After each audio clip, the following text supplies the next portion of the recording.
그 다음에 이제 우리가 장내 미생물에 대하여 한번 공부를 해보겠습니다.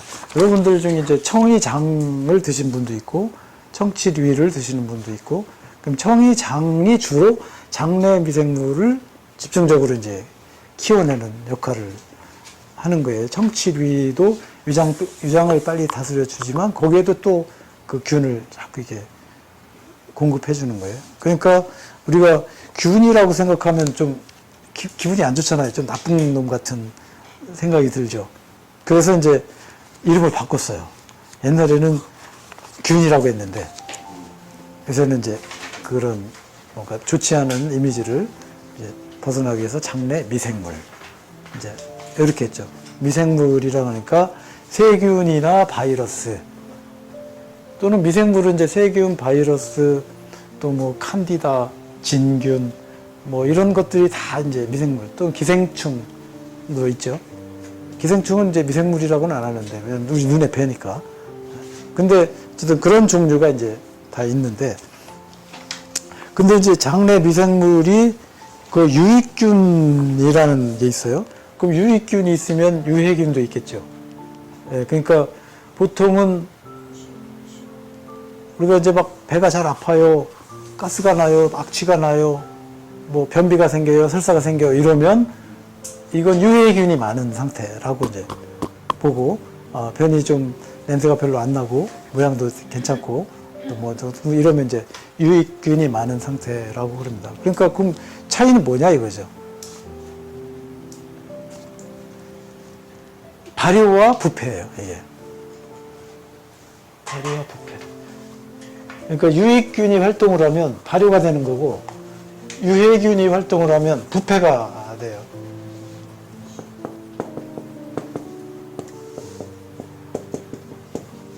그래서 전라도 말로 김치가 망하면 뭐라고 하죠? 전라북도 출신 혹시 있어요? 없구나. 우리 집사람이 전라북도 출신인데 가끔 그런 말 써요. 미쳤다. 그거 미쳤다. 뭐야? 왜 미쳤다는 말을 김치 담그는데 왜 쓰냐?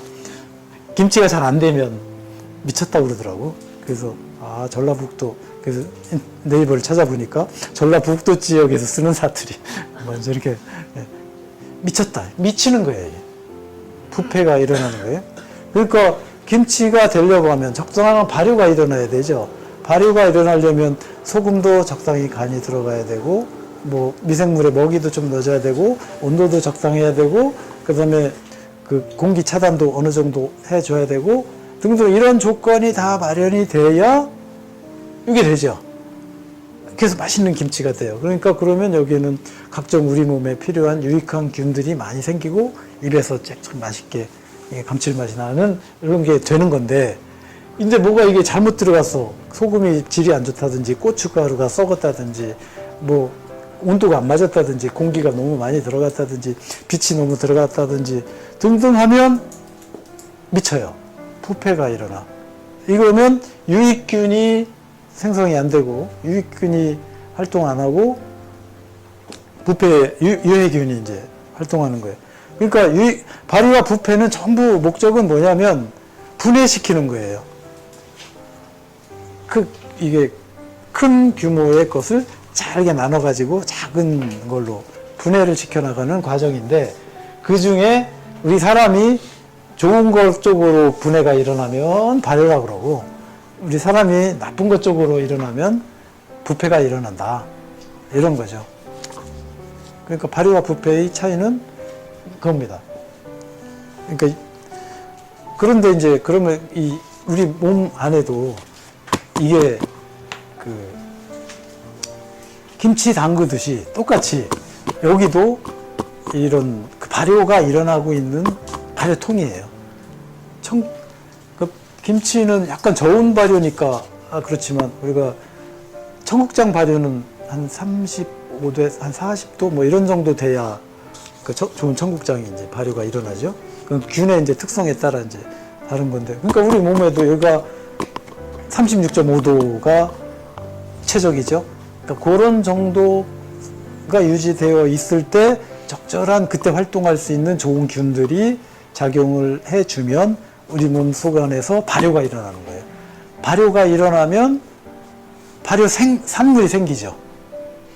김치가 맛있어지고 김치 국물이 맛있어지고, 그죠? 새콤달콤하면서 이런 게 생기죠. 엽떡 물질이 생긴 거예요. 그게 발효 산물이에요. 그럼 우리 몸 안에도 그렇게 일어나고 있다는 거예요. 우리가 이런 야채라든가 이런 섬유질이 풍부한 것을 잘 먹어주고, 그 다음에 염도도 적당하고 온도도 적당하고, 뭐 그러면 이 안에서 발효가 일어난다는 얘기예요. 그럼 발효가 일어나면 발효 산물이 생기고, 그 발효 산물이 우리 몸 안에 계속 흡수가 되고 있는 거예요. 그 발효 산물이 엄청나게 우리 몸에 유익한 거예요. 예를 들면 우리가 뭐 요새 눈에 좋은 영양제 뭐 필요해? 뼈에 좋은 영양제 뭐가 필요해? 뭐 잠을 자려고 하면 뭐가 필요해? 기분이 좋으려면 뭐가 필요해? 그래가지고 이런 영양제 저런 영양제, 혈액순환이 잘 되려면 뭐가 필요해? 또 무슨 미네랄 저런 미네랄, 먹어야 되는 영양제가 왜 이렇게 많아? 그렇죠? 한 큐에 해결할 수 있는 게 바로 이거예요. 우리 몸 안에서 미생물만 잘 키워내면 된다 라는 거예요. 우리 소 그림 한번 봅시다. 여기 제가 나눠지는 그림이.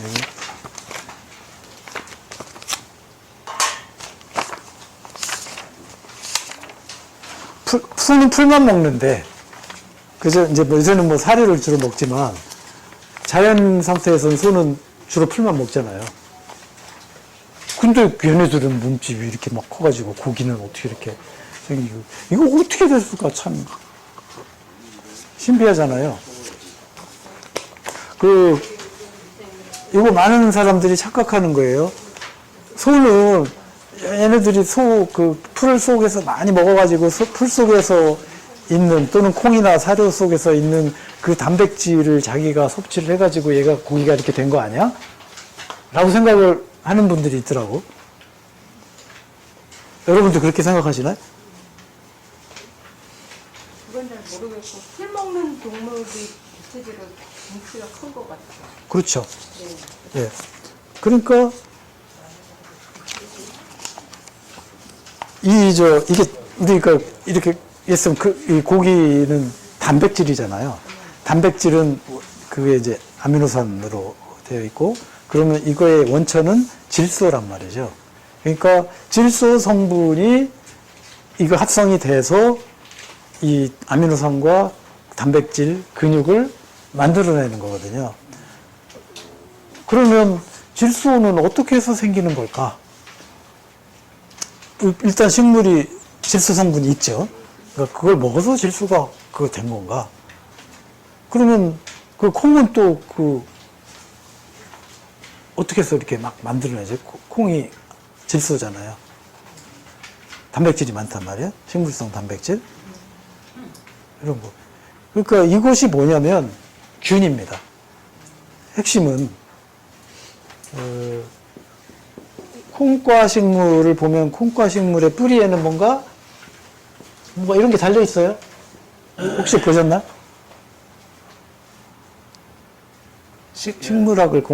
생물을 공부하다 보면 콩과 식물은 뿌리에 보면 뿌리혹 박테리아가 있다 라고 해가지고 이런 게 뭔가 이렇게 볼록볼록한 것이 이렇게 뿌리에 이렇게 달려 있어요. 이게 뭐냐면 이게 박테리아, 공생하고 있는 균의 모양이에요. 균이 여기 달라붙어서 있는 거예요. 그 콩과 식물 뿌리하고. 이게 하는 역할이 뭐냐? 이게 공기 중에 있는 질소를 합성을 하는 공장이에요. 이 세균이. 그래가지고 얘네들이 이걸 합성을 해서, 그러니까 콩으로부터 생기는 광합성을 통해서 나오는 영양물질을 얘네들은 받고, 얘네들은 공기 중에 있는 이거를 합성을 시켜서 콩한테 주고 해서 콩이 이제 열매가 이렇게 이제 달리는 겁니다. 핵심은 이제 세균이다 라는 거예요. 세균이 작용하는 거예요. 그 다음에 땅을 제가 농사를 지다 보면 땅이 처음에는 아주 현찮은 땅은 아주 딱딱하고 막 그래요. 물을 줘도 잘 들어가지도 않고 이런 땅에다 농사를 져보면 거의 다 망해요. 제가 농사 경험이 한 몇 년 되는데 옛날에 그냥 심으면 다 되는 줄 알고 했다가 막 엄청 망하고 왜 망하지? 그럼 연구를 하다 보니까 푸슬푸슬한 땅은 뭔가 작물이 잘 되고 이렇게 딱딱하고 이런 땅은 잘 안 된다는 걸 알게 됐어요. 그러면 그 차이는 뭘까? 균이에요, 균. 세균이 많이 그 땅 속에 이렇게 퍼져 있으면 부슬부슬한 그 때알 구조라고 그러는데 그런 구조가 생겨 있고 거기다 물을 주면 물이 촉촉촉촉 들어가고 그죠? 햇빛이 쨍쨍해도 잘 빨리 안 마르고 그러니까 식물은 계속 잘 살아 있고 이런 상태. 땅 속에 균이 있어야 되는 거구나. 그런 거예요. 그래서 세균, 그래서 이 땅 속에도 이 세균들이 많이 있고 질소를 공기 중에 있는 질소를 생성해내는 세균들이 되게 많이 있습니다. 그럼 얘네들이 잘 되어 있는 땅에서는 이제 뭐든지 작물을 심어도 거의 다 잘 안 망하고 잘 돼요. 그러니까 핵심은 균이구나. 역시 이것도 이제 균이에요. 자, 소는 위가 4개가 있다고 그래요. 얘네들은 맨날 저기 심심할 때는 이거 씹고 있죠. 뭘? 괴어가지고. 일단 해서 1차적인 위에 넣었다가 이게 이제 그 다음에 이걸 개어서 다시 씹어가지고 2차 위로 또 넣었다가 또 개어서 3차로. 발효통이 4개가 있다는 얘기구나. 이 말이에요. 발효를 시키는 거예요. 그래서 3번째인가 4번째인가 거기에서 이제 균을 키워가지고 그 균이 바로 이게 공기 중에 있는 질소를 합성해내가지고 그거를 아미노산으로 즉 단백질로 만들어줘. 그래가지고 그 균을 싹 먹어. 그래서 그게 이제 단백질이 되는 거예요. 그래서 근육이 그렇게 되는 거예요. 그러니까 핵심은 얘네들은 균을 키워내고 발효를 4번을 거쳐서 해가지고 결국 자가 최종 산물인 그 단백질을 그렇게 만들어 내는구나. 자, 제가 이 얘기를 왜 하냐? 소는 단백질을 먹어서 단백질을 만드는 것이 아니고 풀만 먹어서 발효를 시켜서 균들한테 일을 시켜가지고 그래서 만들어내게 해서 그거를 섭취한다.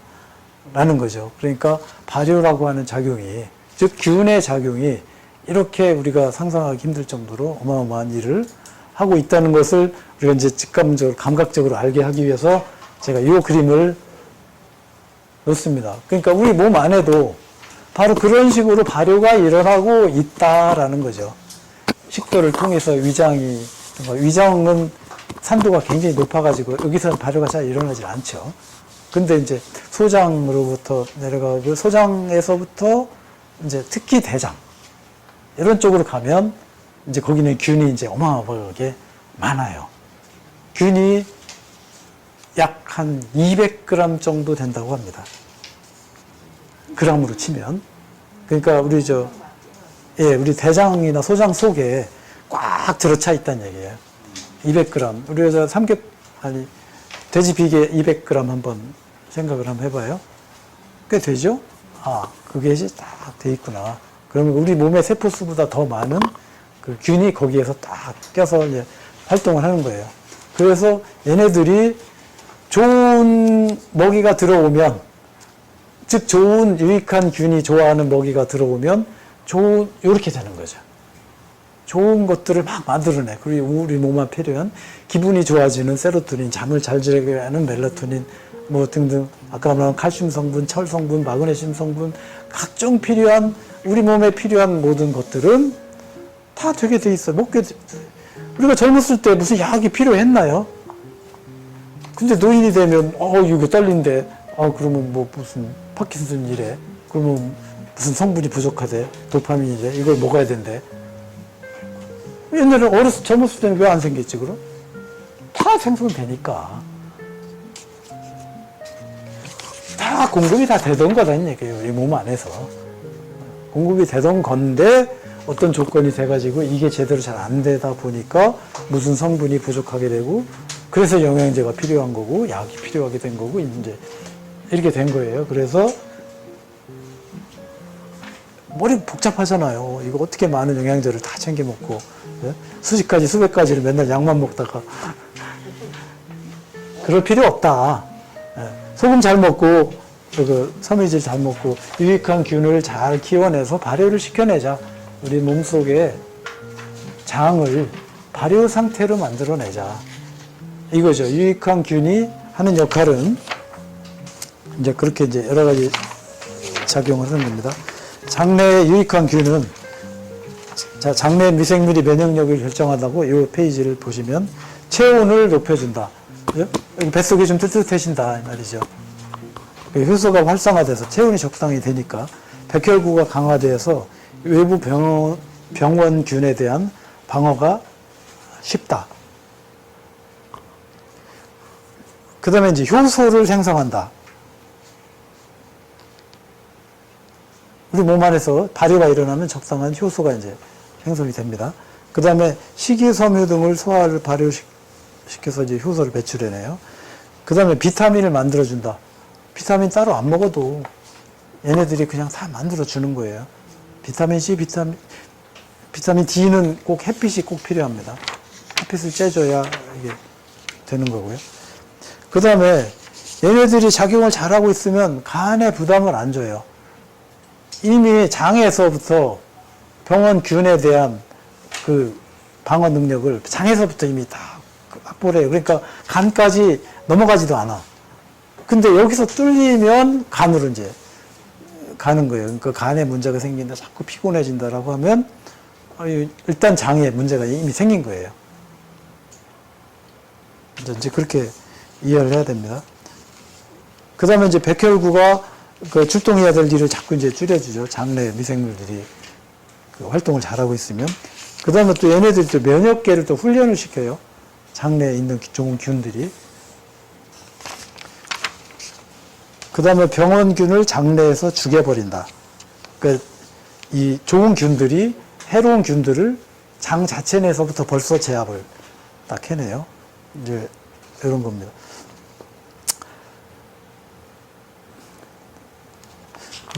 요 면역계를 훈련시킨다고 하나 보니까 아까 그 우리 T세포 할 때 약간 제가 빼먹은 얘기가 있는데 아까 면역 중에서 후천 면역 중에서 T세포가 있다고 그랬죠. T세포가 하는 역할이 큰 역할이 뭐냐면 흉선에서 이제 훈련이 되는 겁니다. 면역세포가 흉선에서 훈련을 받아요. 신병훈련소와 똑같아. 그래서 뭐 총도 못 쏘고 뭐 이렇게 어리버리한 일반인들이 이제 훈련소에 들어가서 거기서 6주 훈련을 받고 나면 이제 신병이 돼서 이제 자대 배치를 받죠. 신병훈련소가 이제 여기에요. 흉선이에요.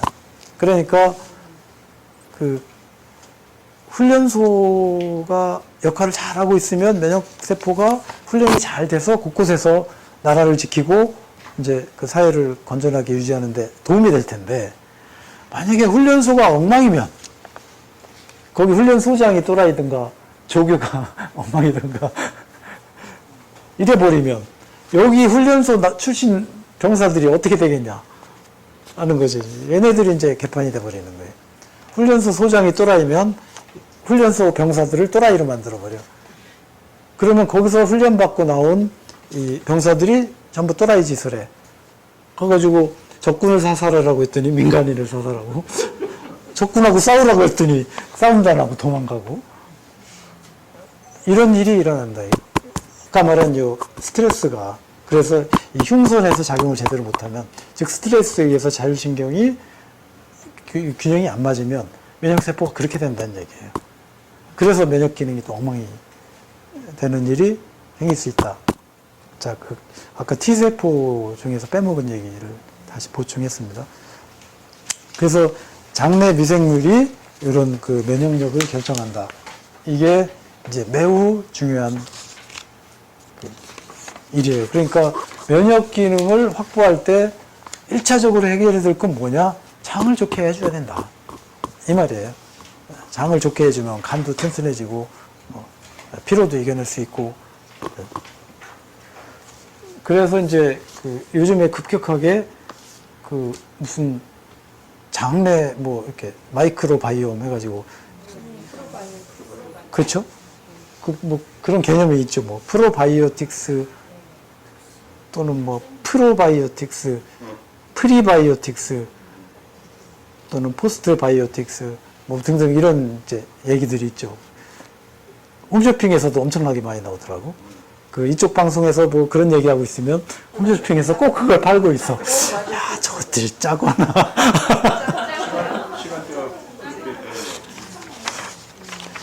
근데 그만큼 이제 우리 사람들의 그 관심이 거기에 많이 가 있어요. 왜 그러느냐. 옛날에는 장이 그냥 소화기 역할만 하고 대변만 만들어내는 줄 알았어. 그랬더니 이제 이 면역에 대한 공부를 하다 보니까 그게 아니었구나라는 것이 이제 드러나는 거예요. 장 속에 있는 미생물이 나를 건강하게 만드는 가장 핵심적인 중요한 문제라는 거를 현대 의학이 이제 알게 된 거예요. 그래서 이제 장을 건강하게 만드는 것은 면역 기능을 확보하는 데 가장 핵심이고, 장청, 뇌청 이라는 말이죠. 장이 깨끗하면 뇌도 깨끗하다. 내가 여기가 맑아지려고 하면 여기가 맑아져야 된다. 이제 이런 얘기인 거죠. 그러니까 장 기능을 좋게 해준다. 우리가 먹는 음식을 이렇게 이런 상태로 만들어낸다고 하는 것은 이런 만성적인 질환에서부터 탈출하게 하는 가장 기본적인 베이스다. 요거를 이제 우리가 이제 중요한 개념으로 이제 알게 됐답니다. 그래서 우리가 청의장이 이제 바로 그런 개념을 가지고 출발한 게 이거예요. 그래서 이제 우리가 이 뱃살을 빼주고 장 기능을 좋게 해준다라고 하는 것은 가장 핵심적으로 이 건강 확보하는 데 가장 중요한 얘기입니다. 자, 근데 어쨌든 그래서 이제 이 유익균이 20, 중간균 60, 유해균 20 이렇게 돼 있는데, 그러니까 2대 6대 4 이렇게 돼 있다. 되게 우리 정치 지형과 조금 비슷하죠?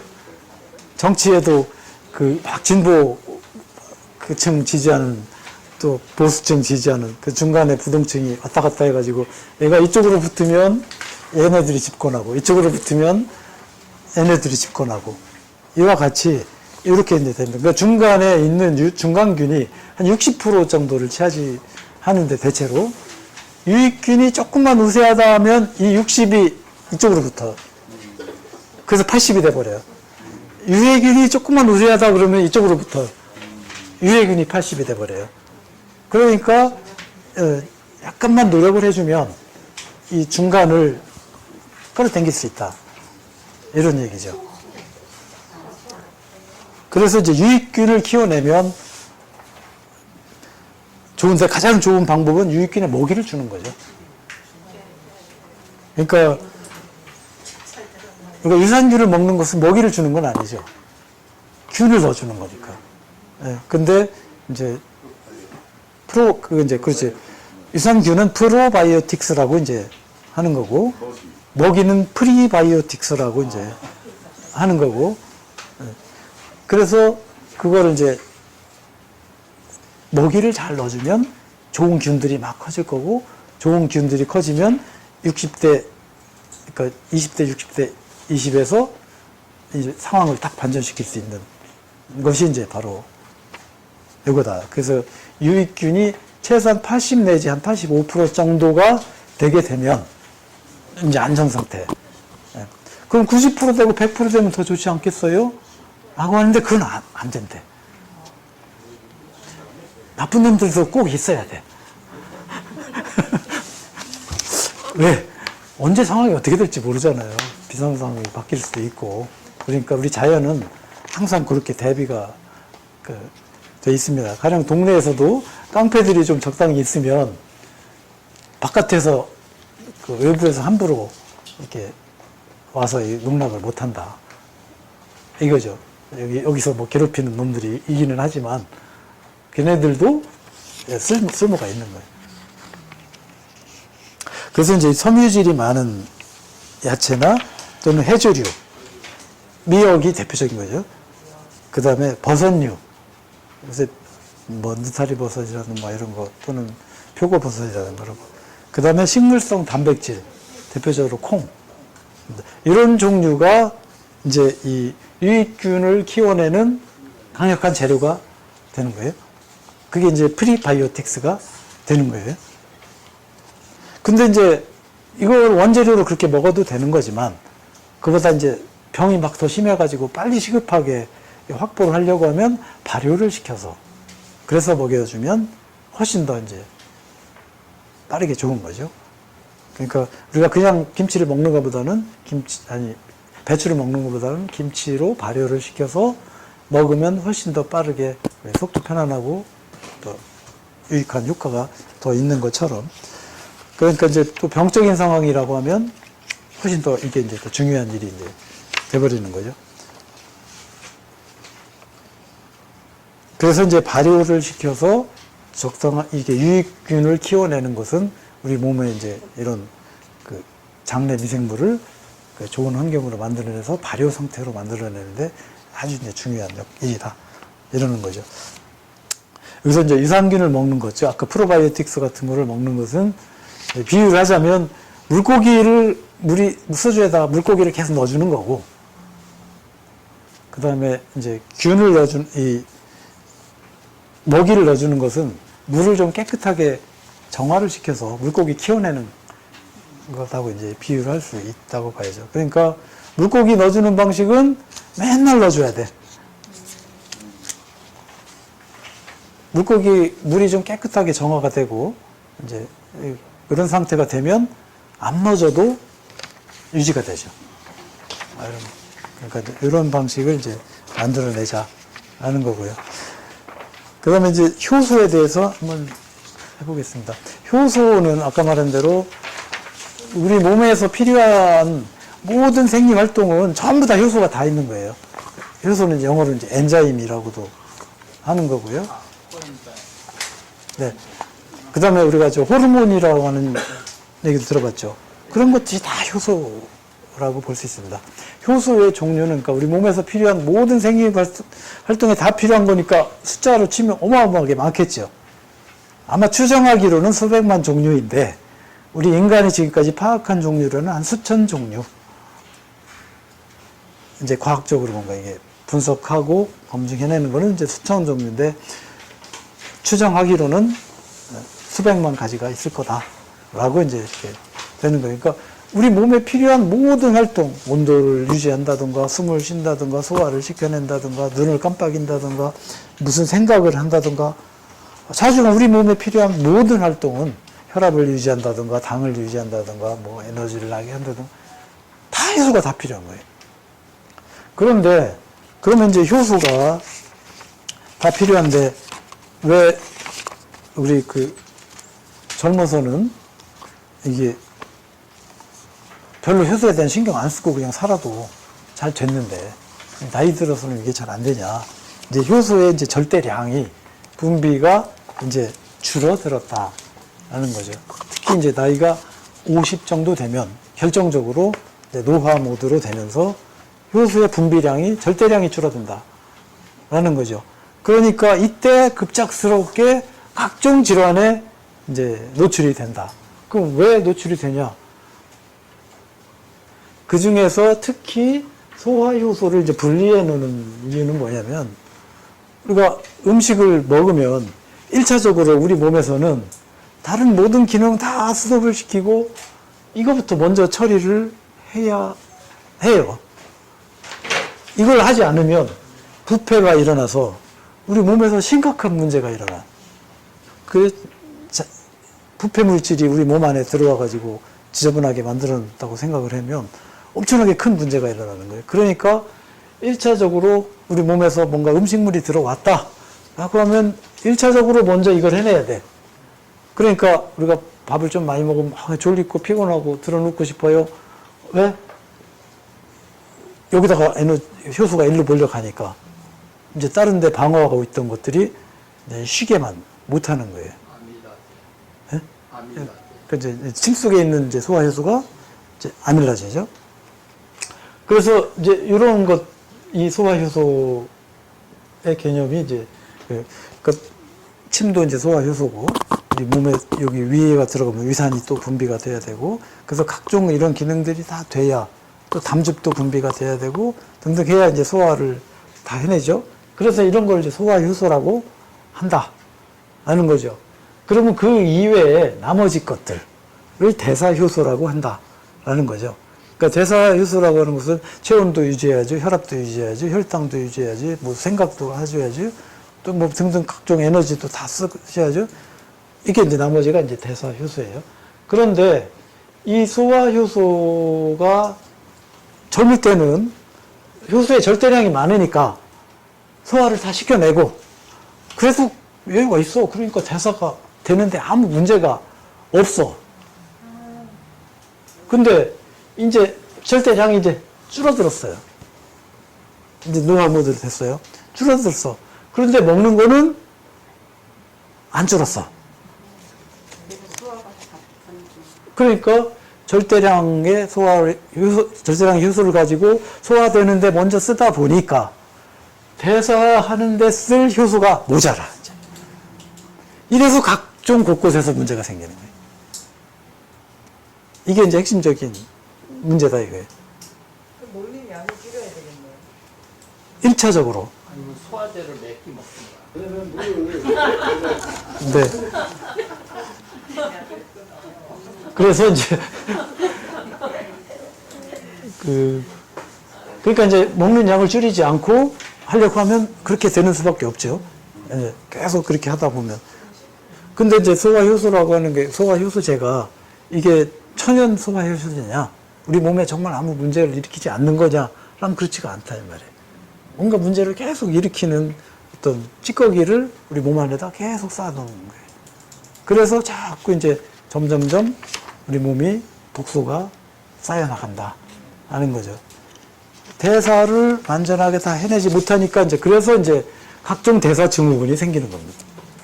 아유, 이제 당이 높대요, 혈압이 높대요, 뭐 고지혈이 있대요, 어디가 뭐 열이 안 내려간대요, 어디가 차갑대요, 힘이 없대요, 어디 염증이 생긴대요. 당장 다 그런 게 바로 이제 효소가, 대사 효소가 부족하구나. 여기 이제 이렇게 효소는 생명력이라고 하는, 우리 생명 활동을 유지하는데 모두 필요한 것은 다 효소인데, 그래서 소화 효소는 음식을 섭취하면 반드시 이걸 먼저 해내야 되니까 소화 효소로 써야 되고, 그 다음에 남는 거 가지고 대사를 하면 되는데, 효소량이 절대량으로 부족해지면 대사에서 이제 문제가 생긴다. 그런 거죠. 그래서 이제 적게 먹든지, 그 다음에 소화 효소를 뭔가 아끼는 방법을 이제 찾아내야 되는 거예요. 그럼 소화 효소를 그럼 이제 어떻게 아껴야 되느냐? 여기 이제 소화 효소는 최소화하고 대사 효소는 최대화해라. 이제 이런 얘기가 있어요. 그러니까 우리가 사용할 수 있는 효소는 한정되어 있습니다. 무한정이 아니에요. 그래서 젊은 시절에 건강할 때는 효소의 공급량이 많으니까 소화도 시키고 대사도 문제없이 잘 돼요. 근데 이제 50대 정도 되면 이때부터는 이제 문제가 생긴다. 몸매도 이제 변화가 이제 일어난다. 그래서 이때는 소화효소의 소모를 최소화시켜야만 대사가 문제없이 일어난다. 그래서 효소를 소화하는데 너무 많이 써버리면 각종 대사에 쓸 효소가 부족하기 때문에 이제 문제가 되는 거예요. 그래서 적절한 효소의 사용 비율은 소화효소 대 대사효소를 3대 7 정도로 해주자. 근데 이제 현대인들이 대사 증후군에 있거나 이런 그 과체중에 있는 분들은 이게 역전되어 있는 겁니다. 소화에 절대적으로 많이 쓰고, 그러다 보니까 대사에 이제 감당이 안 돼서 빵꾸가 나는 현상이 바로 이제 이런 거다. 그래서 각종 염증이 해소가 안 된다. 혈압이 조절이 안 된다. 당이 조절이 안 된다. 고지혈이 조절이 안 된다. 맨날 피곤하다. 뭐 등등 하다는 것은 대사 효소가 부족한 거구나. 방법은 효소 공급량을 우리가 이제 나이 들어서 막 늘릴 수도 없고, 그러니까 이제 자, 그럼 소화 효소를 아끼려면 어떻게 돼야 하는가? 효소가 많은 음식을 먹는다. 신선한 채소라든가 과일 이런 것 쪽에는 얘네들이 자체적으로 이미 효소를 많이 갖고 있어요. 그러니까 이걸 우리가 소화시키는데 힘을 별로 안 들여도 돼, 이런 거는. 그 다음에 발효식품 같은 걸 먹는다. 김치라든가 청국장이라든가 된장 이런 종류는 이미 이제 발효가 돼가지고 우리가 이걸 소화하는데 큰 힘을 안 써도 돼요. 그 다음에 소화가 잘 되기 어려운 음식은 가능한 한 줄여서 먹는다.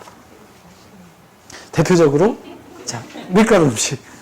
이거 소화시키는데 힘이 많이 들어가요. 튀긴 음식, 첨가물 들어있는 음식, 육식. 자, 이런 거는 최대한 줄여나간다. 그 다음에 이제 장내 미생물을 키워서 소화에 도움을 받는다. 장내 미생물 키우는 거는, 그러면 이제 청이장 같은 것, 이런 게 바로 이제 그런 역할을 하는 겁니다. 자, 오늘 이제 제가 할 내용은 거의 다 했고, 이제 질의응답을 또 한두 명 더 하시고 마치도록 하겠습니다. 좀 하실 말씀 있으시면 궁금하신 점. 요즘 이렇게 많이 피곤한 거 자체가 이런 효소 것들이 많이 부족해요. 젊을 때는 피곤했어요, 안 피곤했어요? 별로 안 피곤해요. 그렇죠. 그러니까 피곤하다고 하는 것은 내가 대사가 작용이 100% 안 되고 있구나. 그럼 우리 몸에서 뭔가 이제 이런 일이 계속 반복되는 거는 피로가 계속 우리 몸에 쌓여가지고 몸속에 피로 물질이 쌓였어요. 그게 이제 물질적으로는 이제 젖산 같은 거예요. 근육 속에 젖산 같은 것이 이제 쌓여있으면 이 피로 상태에서 이제 항상 느낀대요. 여러분들이 체성분 검사할 때 처음에 한 일주일 내지 2주일 정도 사이에는 체성분 검사를 해보면, 체중 줄거나 아니면 안 줄었는데 근육량이 줄게 나오는 경우가 있어요. 여러분들 봤어요? 자기 체성분 검사? 네네. 자, 1, 2주일 사이에 근육량이 줄어들게 나온다. 근데 몸은 별로 더 피곤하지 않고 개운한데? 라고 느낀다면 이거는 어떤 현상이냐면 근육 속에 있는 젖산이 분해되는 거예요. 피로 물질이 빠지고 있는 거예요. 근데 그거를 얘네들은 이제 저 검사 기계가 이제 근육량이 떨어지는 거야. 라고 이렇게 이제 그럼 근육 속에 젖산이 이게 빠지는 거예요. 나와야 예, 피로 물질. 예, 그래야 피로를 벗어나는 거예요. 네. 이제 근육량, 근데 한 2주 지나서 3주, 4주 이렇게 가면 그러면 근육량이 이제 빠진 것이 다시 회복되고 이렇게 나와요. 근데 그거는 말하자면 이제 기계가 조금 정밀하지 못해서 그런 건데 그 인바디 기종 중에 좀 비싼 기종, 최고급 기종은 처음부터 젖산이 빠지면 지방이 빠지는 걸로 이렇게 측정을 해주는데 저건 기종이 좀 싼 기종이라 그게 안 돼서 그렇습니다. 그러니까 근육 속에 있는 젖산 피로 물질이 빠지는 것을 근육이 줄어든다 이렇게 이제 저는 이해를 하고 있어요. 근데 실제로는 그 지방이 빠지는 거예요, 그게. 예. 비싼 기종, 뭐 2천만 원 기종에는 처음부터 그렇게 이제 기록을 해주더라고요. 그래서 적어서 제가 경험상은 2주 내지 3주 정도 지나면 이제 근육량이 빠지던 게 다시 대체로 올라가고 지방은 착착 빠지고 이렇게 이제 나옵니다. 그러니까 여러분이 체성분을 한번 잘 검토를 해보시고. 근육량은 늘어나는 게 좋은 거죠. 보통은 이제 근육량이 모자라는 경우가 되게 많으니까 지방은 많고 근육은 부족한 분들이 많고요. 근데 특정한 체형을 가진 사람, 특히 어떤 사람이냐? 근육도 막 엄청나게 힘도 세게 생겼고 비만한 사람. 이런 사람은 근육도 많고 지방도 많고. 근데 대개의 경우는 근육이 많은 경우는 드물어요. 지방이 많은 경우가. 이 체형 딱 보면 근육은 모자라게 생겼고 지방은 많게 생겼다. 이렇게 되는 거죠. 그러니까 이런 경우는 근육이 올라가는 것이 좋겠죠. 체지방이 안 하고 그렇죠. 량은 절대적으로 몇 킬로냐를 말하는 거고, 률은 전체 몸무게 중에 몇 퍼센트가 지방이냐. 체지방량은 수준인데 체지방이 뭐가 그 말은 근육이 모자란다 이 말이죠. 그죠. 비율로 치면 지방이 많다는 거. 근데 절대량은 정당이라고 한다면, 그럼 상대적으로 근육이 모자라니까 비율이 체지방률이 높은 걸로 나온단 말이에요. 그러니까 그런 부분의 핵심은 뭐냐? 근육량이 올라가야 되는 거죠.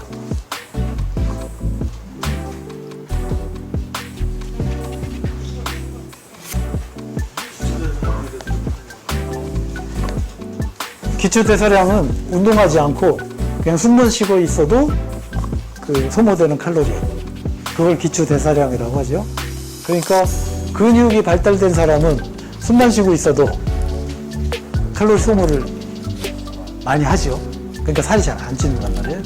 근데 근육이 부족한 사람은 그게 적죠. 그러니까 기초대사량이 좀 적죠. 그래서 살이 잘 찌기가 쉽죠. 자, 이제 더 질문할 거 없으면 오늘은 이걸로 마치도록 하겠습니다.